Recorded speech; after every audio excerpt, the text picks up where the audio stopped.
بسم اللہ الرحمن الرحیم۔ ان دیوبندی غیر مقلدین وہابیوں کے بارے میں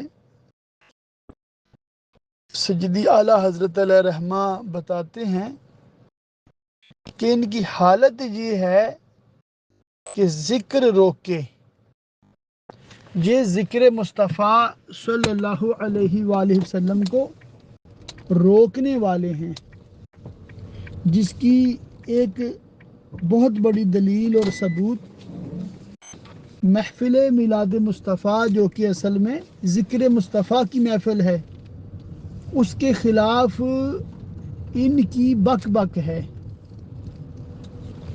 جس سے عوام و خواص اچھے طریقے سے واقف ہیں۔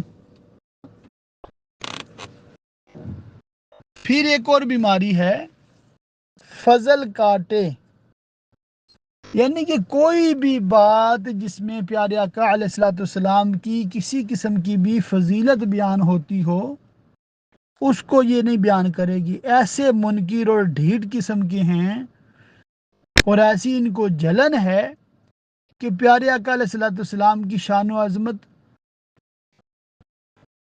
بیان کرنا کیا سننا بھی گوارا نہیں ہے۔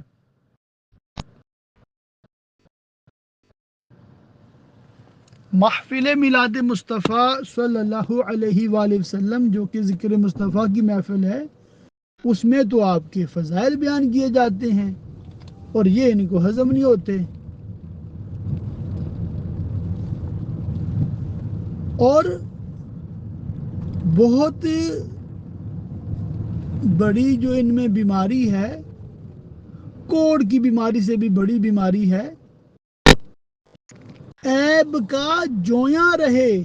معاذ اللہ، نبی محترم شفیع امم تاجدار عرب و عجم صلی اللہ علیہ وآلہ وسلم کی ذات پاک میں یہ عیب ڈھونڈتے ہیں، معاذ اللہ ثم معاذ اللہ۔ ایسی مطلب غلط تشریحات قرآنی آیات کی، احادیث کی کریں گے کہ بندہ سر پکڑ کے بیٹھ جائے کہ یہ کتنے بدبخت ہیں، کتنے خبیث ہیں، کہ بجائے نبی پاک علیہ الصلوۃ والسلام کی شان و عظمت بیان کریں، عیب ڈھونڈنے لگ جاتے ہیں۔ ٹھیک ہے، اور مطلب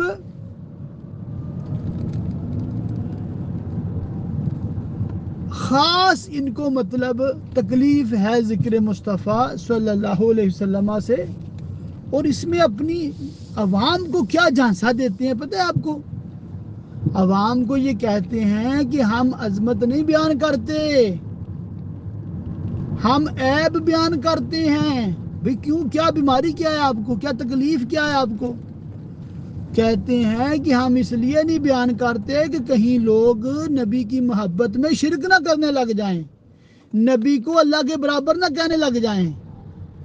معاذ اللہ ثم معاذ اللہ۔ یہ شیطان کے بندے جو ہیں نا جی، ان کی دیکھیں الٹی منطق، دیکھیں ان بدبختوں کی، کہ معاذ اللہ محبت رسول کو شرک کا نام دے رہے ہیں۔ نبی کی عظمت و شان اگر بیان ہوگی تو معاذ اللہ ان کے نزدیک یہ کہیں شرک نہ ہو جائے۔ حالانکہ میلاد کا ذکر کرنا یہ تو شرک کو بالکل کاٹ کے رکھ دیتا ہے۔ وہ کیسے؟ بھی میلاد اس کا ہوتا ہے جو پیدا ہو۔ بات سمجھ آ رہی ہے؟ تو جو پیدا ہوا ہے وہ خدا تو نہیں ہو سکتا نا۔ خدا تو وہ ہے جو نہ کسی کی اولاد ہے اور نہ اس کے والدین ہیں، نہ اس کی آگے اولاد ہے، نہ وہ کسی کا باپ ہے، نہ کسی کی ماں ہے، اور اس کا کوئی رشتہ دار نہیں ہے، کوئی شریک نہیں ہے، کوئی اس کا ہم پلہ نہیں ہے۔ تو کہنے کا مقصود یہ ہے کہ یہ جو ہم میلاد محفل سجاتے ہیں، یہ تو ہم شرک کی بالکل ہی نفی کر دیتے ہیں۔ تو ہماری سوچ میں اور ان کی سوچ میں زمین آسمان کا فرق ہے۔ اور آگے سے دیکھیں ڈھیٹ کتنے ہیں، پھر کہے مردک کہ یہ ایسے مردود، ان کی حرکتیں دیکھیں کہ ذکر بھی روک رہے ہیں، فضل بھی کاٹ رہے ہیں، عیب کی جویاں رہتی ہیں، اور اوپر سے کہتے ہیں کہ ہاں ہم بھی رسول اللہ کی امتی ہیں۔ وہ کس منہ سے اپنے آپ کو رسول اللہ کا امتی کہہ رہے ہو؟ اور بدبختو شرم کرو، حیا کرو۔ تو یوں مطلب یہ امام اہل سنت رضی اللہ تعالیٰ عنہ کے شعر کی میں نے اپنے الفاظ میں کچھ تشریح کر دی ہے۔ آج UK میں 12 ربیع الاول ہے، اس نسبت سے کہ میرا بھی ذکر مصطفیٰ صلی اللہ علیہ وسلم میں کچھ حصہ ہو جائے۔